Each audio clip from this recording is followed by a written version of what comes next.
प्रश्न संख्या 2 है। आकृति 6.29 में यदि ए बी सी डी के समांतर है और सी डी ई एफ के समांतर है और वाई और जेड का अनुपात 3:7 है तो एक्स का मान ज्ञात कीजिए। जो आकृति दी है 6.29 उसमें जो चित्र बना है वह आपको दिखाई दे रहा है। तो यहाँ पर ये दिया है कि जो ए बी है और सी डी है ये दोनों रेखाएं एक दूसरे के समांतर हैं और सी डी और ई एफ भी आपस में समांतर हैं। तो हमें वाई और जेड का अनुपात दिया है, वाई और जेड का, तो उससे हमें एक्स का मान ज्ञात करना है। अब यहाँ पर अगर हम कोणों की स्थिति देखेंगे तो एक्स और वाई एक दूसरे के अंतः अभिमुख हैं इन दो रेखाओं के बीच में, और ये दोनों रेखाएं समांतर हैं, तो इन दोनों का योग क्या होगा? 180 होगा। वाई इसके बराबर होगा क्योंकि यह और यह कोण क्या है? Vertically opposite angle. तो ये दोनों रेखाएं, एक ये तिर्यक रेखा और सी डी रेखा के प्रतिच्छेदन बिंदु पर ये दोनों कोण बन रहे हैं, तो वाई इसके बराबर होगा। तो जब इसका मान हमें पता चल जाएगा तो हम जेड का निकाल लेंगे, क्योंकि ये दोनों कोण अंतः अभिमुख हैं सी डी और ई एफ के लिए, तो इन दोनों का योग भी 180 होगा। तो सबसे पहले हम वाई और जेड के अनुपात से, वाई और जेड के अनुपात से वाई और जेड का मान निश्चित कर लेते हैं। वाई अनुपात जेड बराबर हमें दिया है 3:7। तो माना y बराबर हम 3m मान लेते हैं, तो z बराबर कितना हो जाएगा? 7m। तो अब ये कोण कितने अंश का हो गया? ये कोण भी जितने अंश का y होगा उतने अंश का हो गया। तो इस कोण का नाम माना हम u कह देते हैं, अपनी ओर से u रख देते हैं। तो u बराबर y, क्यों? Vertically opposite angle. तो u बराबर हो गया y का मान कितना है? 3m। ठीक, अब आप क्या लिखेंगे? u धन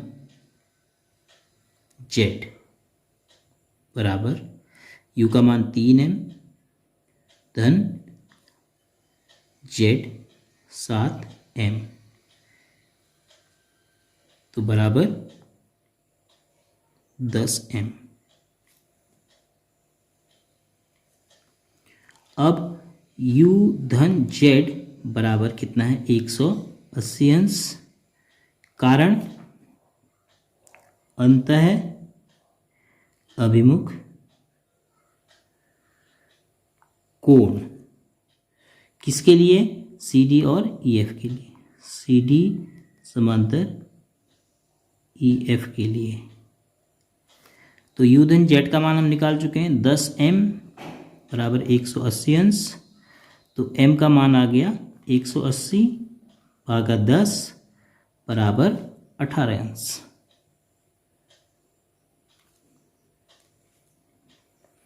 अब जब m का मान हमें 18 अंश आ गया तो y का मान मिल जाएगा। y बराबर कितना है? 3m।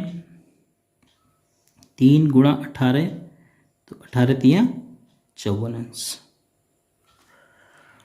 अब ये 54 अंश है तो x का मान निकल सकता है। कैसे? क्योंकि x और y भी तो अंतः अभिमुख हैं। तो अब चूंकि x धन y बराबर 180 अंश, कारण ए बी और सी डी के समांतर होने से अंतः अभिमुख कोण बराबर होंगे। अंतः अभिमुख कोण का योग 180 अंश होगा। सॉरी, मैंने बराबर होंगे कहा, बराबर नहीं बल्कि 180 अंश होगा इन दोनों का योग ए बी और सी डी के, क्योंकि सी डी रेखा है, ए बी है, इन दोनों के बीच में अंतः अभिमुख है। तो यहाँ से x धन y की जगह 54 अंश बराबर 180 अंश। तो x बराबर 180 ऋण 54 अंश।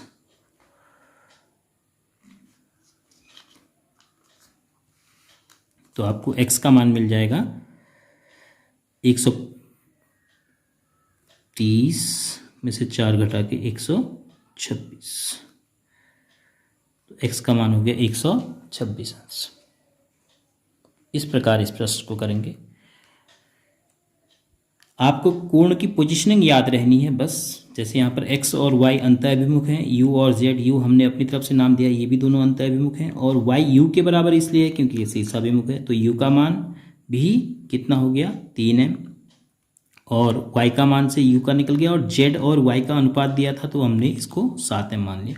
इन दोनों को जोड़ा तो 180 आना चाहिए क्योंकि CD और EF समांतर दी हुई हैं, तो ये CD और EF के बीच के अंतर अभिमुख कोण हैं, तो इन दोनों का योग 180 अंश, तो 10m बराबर 180 अंश, तो m का मान पता चल गया। m के मान से आपको y का मान मिल गया, y का मान आ गया 54 अंश। और फिर वही कंडीशन x और y की भी है अंतर अभिमुख की, तो इन दोनों का योग भी 180 अंश होगा क्योंकि AB और CD समांतर है, तो x धन 54 बराबर 180 अंश, तो x का मान हो गया 126 अंश।